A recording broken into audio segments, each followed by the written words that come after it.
I mean, as far as a guy in a fucking suit, it's probably in 1980, probably the best in that fucking era for a guy in a suit. Like yeah, the sure. effects.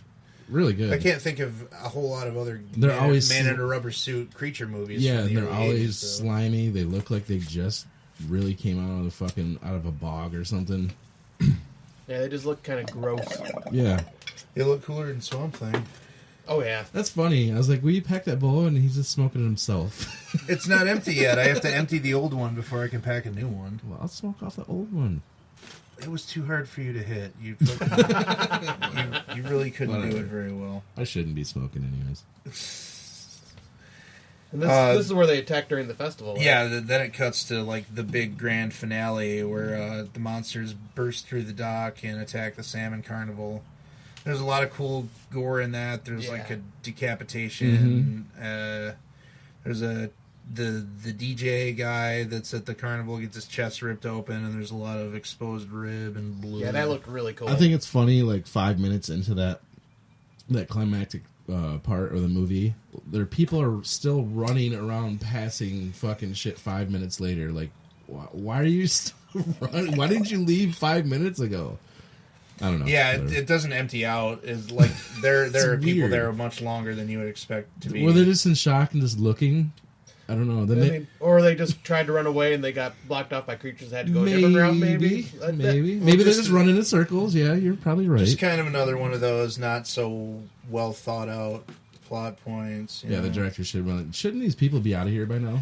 I actually, I posted in the Nutter group that I mod for that I was watching this movie, and one of the guys in the group commented that like a distant relative of his wrote the screenplay for it. Oh, yeah. And that it like launched his writing career.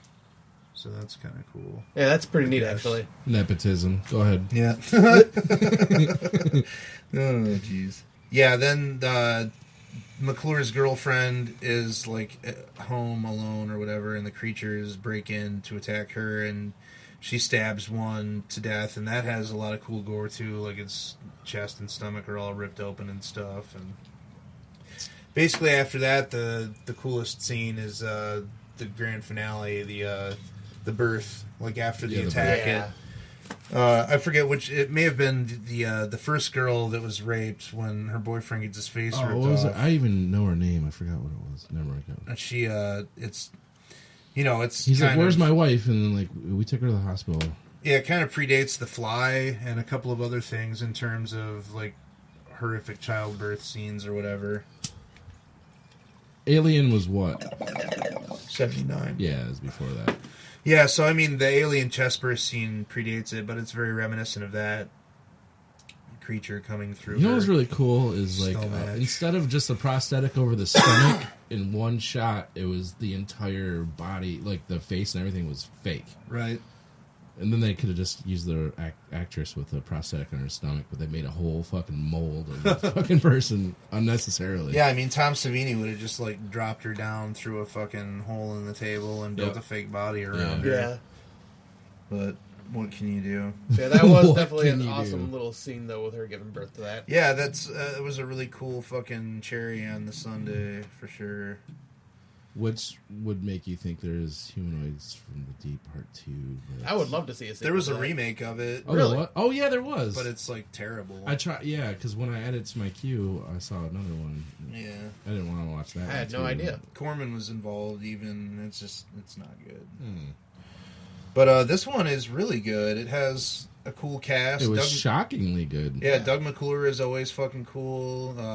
Vic Morrow was always cool. Was always cool. Jonathan Landis. Was this your first time watching it? Yeah. Yeah? Nice. Well, I've seen it like in video stores growing up, but I never. That cover is very iconic.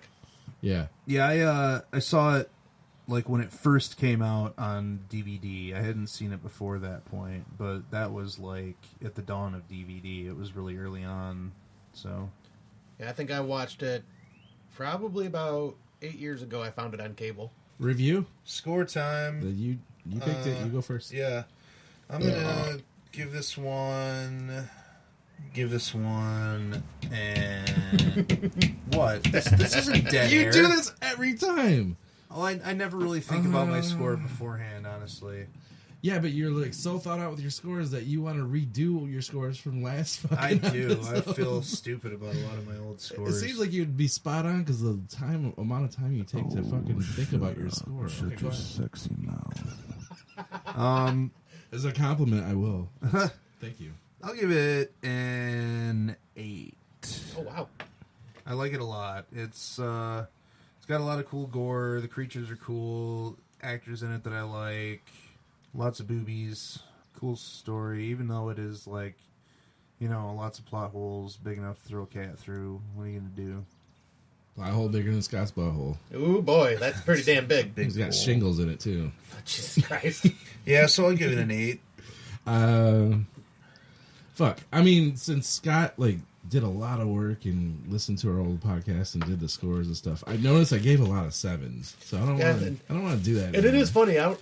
I meant to bring this up to you through our chat, but you were a couple times just recently. You're like, I'll give this a 9. I've only given a couple things a 9. Then I go back and I found 7 or 8 9s that you've given. Yeah, that's true. I don't know. Scott likes everything too much. Oh, that was Ken. I think. Oh. Ken likes everything too much. No, I don't. Fucking subconscious cruelty. Yeah. I listened. You guys are dumb. I listened to that again because I saw the scores. I gotta hear what, dude. If you go back and listen to that thing, me and Randy are at each other's throats the whole time, and I keep interrupting his fucking when he's talking about his movie. It's so funny. I don't know. It might have been my best moment. I don't have very many. You're a sad man. I'm gonna give this a 7.75. Right. And write these down so we ain't gotta fucking backtrack. Good idea. And the fucking the creature effects were fucking pretty cool, and there's some really cool underwater shots too. Yeah. We were talking about that before. We like underwater or water based fucking horror movies. And there just aren't enough good ones, unfortunately. Yeah. And that appeals to me in a personal level because You like to swim? No, I don't like open water. Open water freaks me out. Oh, the movie? That movie freaked you out? No, the Oh. concept of being Oh. out on the water and not being able to see the land, the shore. That was a valid question that I had. Don't look at me like that.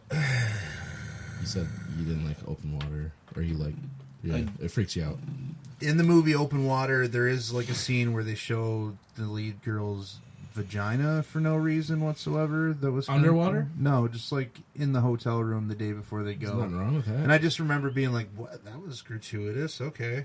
What's wrong with gratuity? You love that. No, shit. I do, but it was just so out of place. No, it was the girl that asked to do that. Maybe For sure. With that, Scott, what do you that score hot it? vagina. Yeah, pretty much. I agree with everything you guys have said. I like the super. Oh no, I didn't finish, but I would Oh. make it an 8 if there's one black dude. But go ahead. Oh, But yeah, I like it because it's sleazy. It's No diversity. there's a Native American. which, by the way, They that called Native Indian. American Tonto. Of all the fucking Yeah, names, they that's- chose shut up. Tonto. That is- That guy's name. That's his character's name. Yeah, No. That is- Yeah. See, Tonto? told you. yeah. Holy God. Maybe that's why they switched directors because the first one was racist.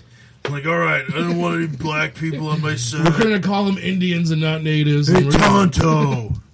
And fucking, we tried to cast Toby, but he's too black.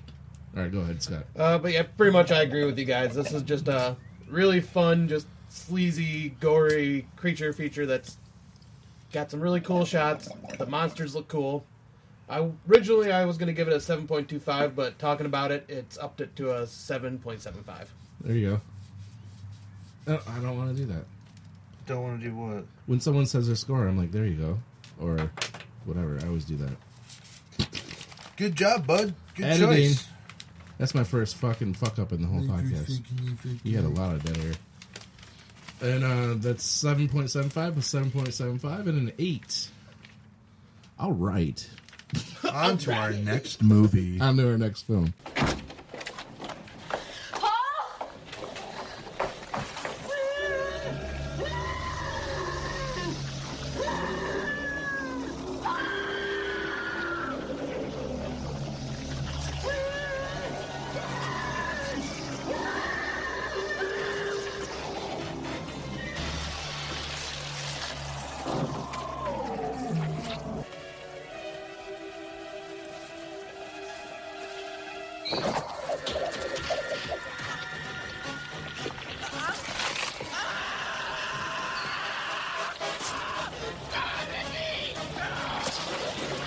There you go, Scott. All right, the next film is The Blob from 1988, which is a remake. I'm sorry. That's so funny. I forgot even what we were talking about, and when you said The Blob, I'm glad. Yeah. After watching Rawhead Rex. Yeah, after watching Rawhead Rex, this is a masterpiece, even though I still think it's pretty much that anyways. Yeah, it would be regardless. Directed by Chuck Russell, which I forgot to write. Dream Warriors fame. Okay, Yep. there we go. Yep. Dream Warriors. Starring Kevin Dillon's mullet from Entourage good and The call. Doors and Good call. Platoon. Shawnee Smith from the Saw series and The Stand. The Stand. She was so hot in The Stand. Oh god, yes she is. Yeah. She was hot in this. Yeah. Yeah. I got no skin, no sluttiness. Well, you get to see her in a nice skimpy cheerleading outfit. Well, somewhat. I skimpy. wasn't looking perv. I was. But Donovan Leitch, which I'm not sure what he was from, but I wrote it down because he was like in the top credits.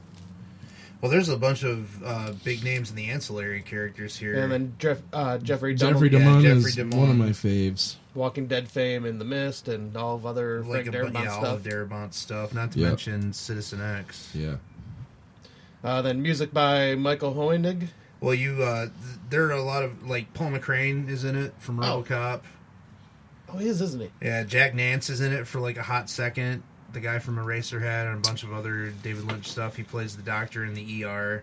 Candy Clark's in it. Erica Eleniak is in it when she's really young, and Bill Moseley's in it for a hot second. That was her Really? that was her Playboy years. Yeah, it was. Yeah. Where was Bill Moseley? He was in the sewer. He was the guy that they get the rocket launcher from. That's like, oh, like the water's rising. Oh. That was him? Yeah. it was Holy him. shit. I did And not also, realize if that. you're a Check It Out fan, Turplo or whatever, the crazy old guy in those episodes, he's in this movie, and he actually plays like a normal person. So I assume he went crazy when he got old. But anyways, Probably. Yep. Then Not to mention the fact that this was co-written by Darabont. just about to say it. Yeah. Screenplay by Chuck Russell and Frank Darabont, which that was fucking awesome. I did not realize that. Yeah, I have a feeling that's why we got Damon. Yeah. Because Yeah. I think even at that point, he had some kind of relationship with Darabont. And I did not get the special effects artist. Did anybody else? there's a bunch of them. I thought. Tony Gardner and Lyle Conway were the two names that I got. Oh, okay. Oh, okay. Yep, it starts off with Shawnee Smith looking hot as hell in a cheerleading outfit, like I Pervert. said earlier. Then, get Kevin Dillon's mullet trying to jump his bike. You know what? When I was every time Kevin Dillon came on, he looks like a fucking super hardcore metal dude for that era. They should have incorporated what Randy would have hung out with that guy. No. What are you talking about with the fucking? He was the bad boy. Come on now, the Randy. metal look. You've been like want to talk metal. To me. I'm sure he probably didn't listen to anything good. No Slayer for back then. Like Well, Striper. that's when Slayer was like at their peak, basically. Oh, in fucking Firehouse didn't even come out yet. So Firehouse the band? yeah, No, they'd been around.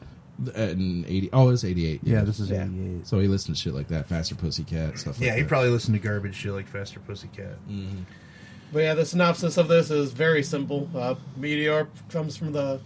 It's the Blob. Yep, falls from the That's sky. the fucking everyone Cracks knows open, the it. blob crawls out, and then just starts wreaking havoc upon the town. And It swallowing grows people exponentially. after each victim. Well, I love that the something falls from the sky scene that so many films in the 80s Yep. had, like Predator and The Thing. Killer Clowns from Creep Outer Show. Space. and I was Killer gonna say Clowns. we talked about that in our sci-fi horror episode with Yeah. Deadly Spawn, and I Yeah. made sure to put a note about that too. Just like, yep, here's your typical. Oh, look, there's something that crashed. Let's go look at it. Creep Show. Did you say Creep Show? I did see Yep. Creep Show. All right. We have a pretty simple plot, but if you haven't seen this by now, you fucking should. That is fucking really good. That is perfect pitch. But you also get poor man's Carl Weathers with the mechanic. He's so Poor reminded me. man's car. He does, yeah. He did look like someone that you'd have to look up and is like, oh, I was thinking of Carl Weathers. Racist. They No, don't I all didn't look say the they same. all look the same. I'm just saying he looked like Carl Weathers. One of Darabont's little... Everybody knows